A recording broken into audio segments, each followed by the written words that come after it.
जो JP institute जो बनाया गया है जयप्रकाश नारायण जी का, तो ना तो ये लोग और यह समाजवादी पार्टी के पैसों से नहीं बना है, जनता के पैसों से बना है। लोग मैनिफेस्टो की बात करते हैं, ये डेमोक्रेसी का एक स्ट्रक्चर है जहां पार्टी बताती है कि वो आज जब सरकार में आएगी तो जनता की किस तरह सेवा कर पाएगी। और मुझे लगता है कि चुनाव आयोग का कोई अधिकार नहीं है इस तरह की बात करने का। ये सरकार चाहे तो कुछ भी कर सकती है। ये बुलडोजर चलाती है लोगों के घरों में।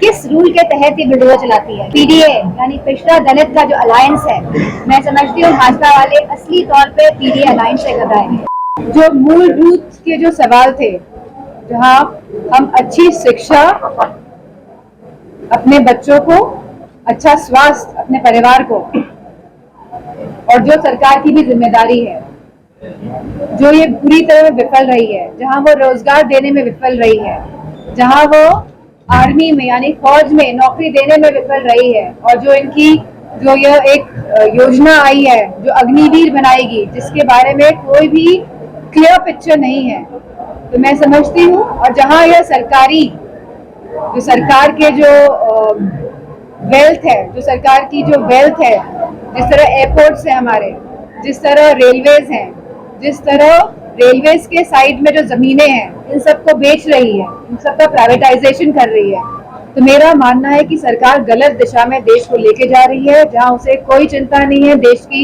महिलाओं की, देश के युवाओं की, देश की जनता की। अखिलेश यादव के खिलाफ एलडीए मुकदमा दर्ज कराया जा रहा है कि उन्होंने नियम विरुद्ध गेट फलांकर मूर्ति पे माल्यार्पण करने में, क्या ये सही है? क्या ये इनका ये सरकार चाहे तो कुछ भी कर सकती है। ये बुलडोजर चलाती है लोगों के घरों में। किस रूल के तहत ये बुलडोजर चलाती है? क्या न्यायपालिका नहीं है हमारे देश में? आप किस तरह का मैसेज देना चाह रहे हैं? तो ये भी उसी तरह का मैसेज देने की कोशिश की जा रही है। मुख्य चुनाव आयुक्त राजीव कुमार ने कहा है कि आचार संहिता लागू होने के बाद किसी भी पार्टी ने अगर घोषणा लाभ देने की घोषणा की तो उसके साथ कार्रवाई होगी। लाभ देने वाली घोषणा की अगर बात कर रही है। लोग मैनिफेस्टो की बात करते हैं, ये डेमोक्रेसी का एक स्ट्रक्चर है जहां पार्टी बताती है कि वो आज जब सरकार में आएगी तो जनता की किस तरह सेवा कर पाएगी। और मुझे लगता है कि चुनाव आयोग का कोई अधिकार नहीं है इस तरह की बात करने का। I don't think so black money का कोई सवाल।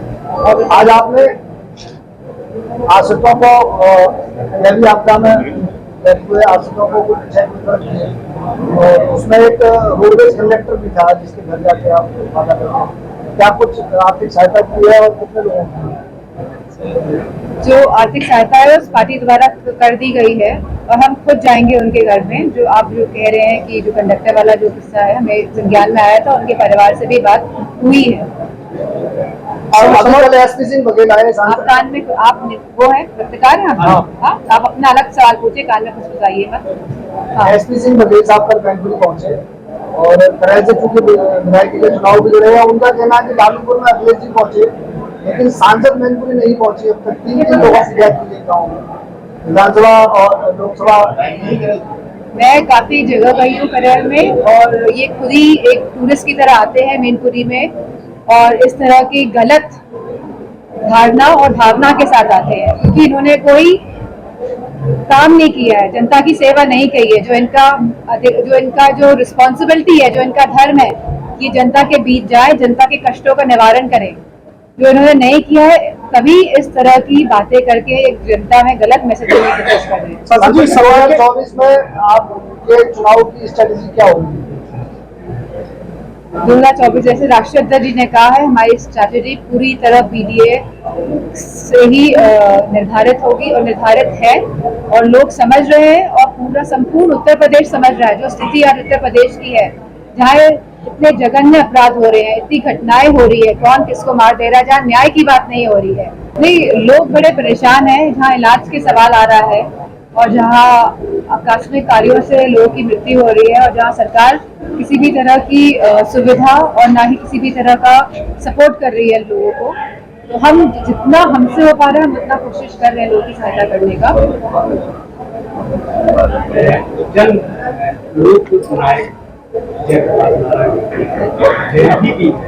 राष्ट्रीय अध्यक्ष लखनऊ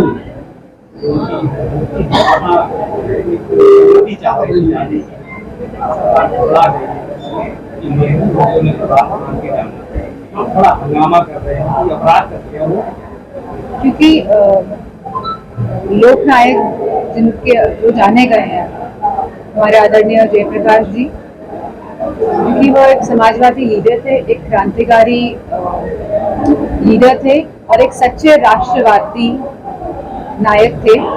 तो मैं समझती हूँ जो समाजवादी पार्टी द्वारा जो जेपी इंस्टीट्यूट जो बनाया गया है जयप्रकाश नारायण जी का, तो ना तो ये लोग और यह समाजवादी पार्टी के पैसों से नहीं बना, ये जनता के पैसों से बना है और ये जनता के समर्पित करने के लिए बना है। इसलिए जनता जाने कि हमारे देश के लीडर्स कैसे थे, हमारे देश के नेता कैसे थे और उनसे एक हमें इंस्पिरेशन मिले, उनसे युवाओं को एक इंस्पिरेशन मिले और जो हमारी नई पीढ़ी के लोग हैं वह जान पाए और उन्हीं के दिखाए हुए मार्ग पे चल पाए।